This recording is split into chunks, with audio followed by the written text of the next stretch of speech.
Buenas noches, hermanos, la paz de Cristo.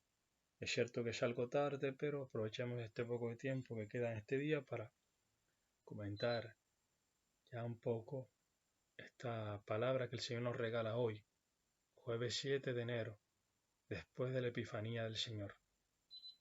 Seguimos estando siempre en el tiempo de Navidad.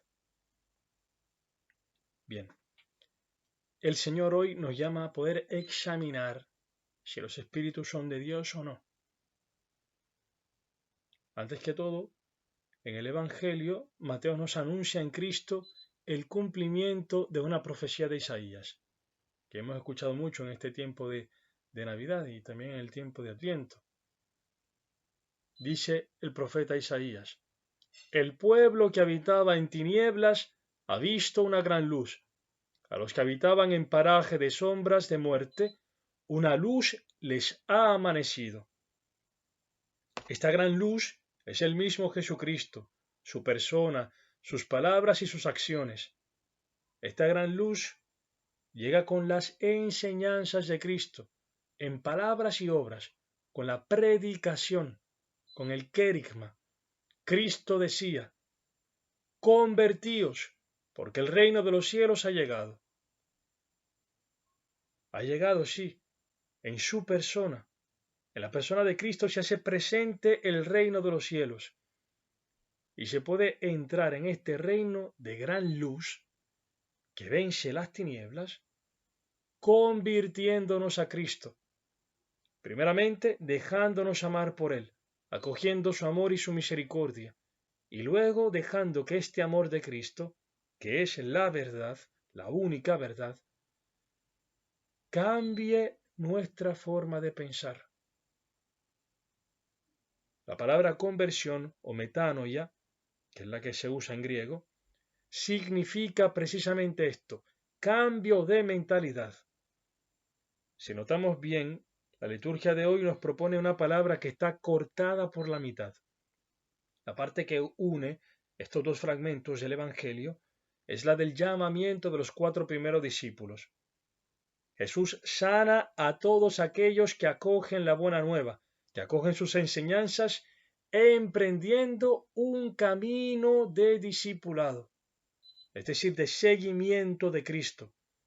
Dice el evangelista Mateo: le trajeron todos los que se encontraban mal con enfermedades y sufrimientos diversos, endemoniados, lunáticos y paralíticos, y los curó, y le siguió una gran muchedumbre. Es cierto que Jesús tiene poder para curar físicamente, pero su mayor interés es el de curar nuestros corazones, pues de ello depende que nosotros podamos entrar desde ya en su reino de luz que no tiene fin, que es para siempre. Por eso, con la palabra de hoy, nos hace manifiesto que nos ama, que tiene deseo de curarnos, de que entremos en un camino serio de seguimiento de su persona, porque nuestra curación interna se dará gradualmente en la medida en que lo sigamos a Él, poniendo toda nuestra vida en sus manos firmes y misericordiosas. Hoy Cristo nos llama a la conversión. Hoy conviértete, esta noche. Cambia tu forma de pensar. Déjate moldear por mi amor. Para ayudarnos con eso, nos regala la primera lectura, que nos llama a saber discernir los espíritus, los pensamientos, deseos o aspiraciones que vienen de Él, del demonio o de nuestra propia persona. Dice el apóstol Juan: queridos, no os fiéis, o sea, no se confíen de cualquier espíritu, antes bien, examinad si los espíritus son de Dios, pues muchos falsos profetas han venido al mundo. Ahora bien, ¿cómo podemos discernir los espíritus? Bueno, la primera cosa es ser conscientes de que eso no es algo que está en nuestras solas fuerzas humanas, sino que es un don espiritual o un carisma que viene del Espíritu Santo, como afirma San Pablo cuando habla a los Corintios. Pero este don, este carisma, lo podemos pedir y buscar con sinceridad de parte de Cristo. Y San Juan nos da el criterio fundamental para discernir los espíritus. La encarnación de Jesucristo. Dice, podréis conocer en esto el Espíritu de Dios. Todo espíritu que confiesa a Jesucristo venido en carne es de Dios. La encarnación de Jesucristo implica muchas cosas. Una de ellas es, sobre todo, la humildad, cosa que el demonio no acepta. El demonio no acepta que Dios se haya abajado y se haya encarnado, no en un ángel, no, sino en la naturaleza humana. Y esto nos devela la dignidad del ser humano. Sin importar el color de la piel, la nación, la cultura, la religión, sin importar lo que sepa o lo que tenga, lo que piense o haga, toda persona, por el mismo hecho de ser persona, es digna de ser amada, desde la concepción hasta su muerte natural y más allá, pues estamos llamados a la vida eterna. Otra cosa que nos revela la encarnación es que Dios se ha hecho hombre, porque el hombre está en un gran peligro mortal. Por miedo a la muerte es esclavo del demonio, dice la epístola a los Hebreos. El hombre tiene miedo a pasar al otro, a servir al otro, tiene miedo a amar, miedo a sufrir, tiene miedo a la muerte, es frágil y débil. Pero a este hombre pecador, Dios lo ama y ha enviado a su Hijo para redimirlo. La encarnación de Jesucristo nos dice también el valor de la historia, de tu historia personal y de la de los demás, ciertamente. Y nos dice el valor y la importancia de aceptar nuestras realidades, entrando en la cruz, pues en ella Cristo nos quiere salvar. La cruz es la entrada estrecha y el camino angosto que lleva a la vida con B mayúscula. Quien niegue esta humildad de Dios, la dignidad del hombre, la realidad del pecado original, y rechace la cruz, miente, habla según el espíritu del error, según el espíritu del anticristo. Hermano, Dios te ama. Si te has equivocado, si has pecado, reconoce tu error y pide perdón. Esto es una gracia del Espíritu Santo. A quien el Espíritu Santo le concede esta gracia de la humildad, para reconocer que sí, que se ha equivocado y pedir perdón, creyendo en el amor de Cristo, deshace el poder del demonio. El demonio huye de la humildad. Ahora bien, si el discernimiento de los espíritus es un don del Espíritu Santo, ¿cómo lo es? ¿Cómo lo procuramos? Asegurando la permanencia de Jesucristo en nosotros y de nosotros en Él por medio del Espíritu Santo. ¿Cómo? Hay 4 coordenadas que nos ayudan y que el Papa Francisco en el mes de diciembre las había mencionado. La primera es esta. Cristo permanece en nosotros por medio de la escucha, meditación y obediencia a su palabra, a sus enseñanzas y a las enseñanzas de la Iglesia. Por medio de la obediencia a las autoridades espirituales primero y luego a las civiles. Quien guarda sus mandamientos mora en Dios y Dios en él. En esto conocemos que mora en nosotros por el Espíritu que nos ha dado. Y sigue diciendo el apóstol Juan, nosotros somos de Dios. El que conoce a Dios nos escucha. El que no es de Dios no nos escucha. En esto reconocemos el espíritu de la verdad y el espíritu del error.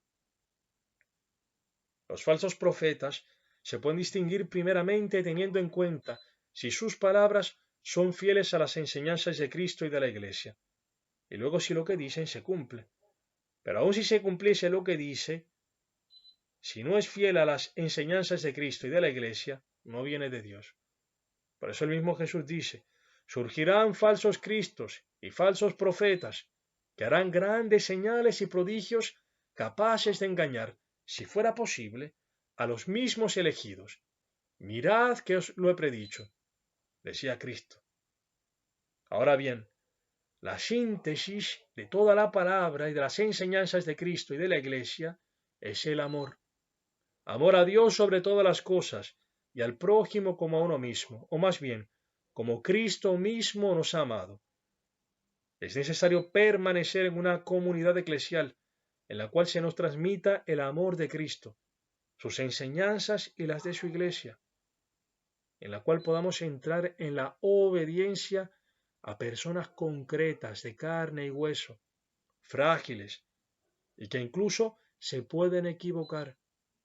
Pero quien obedece no se equivoca, siempre y cuando la obediencia no sea contraria a la obediencia a Dios.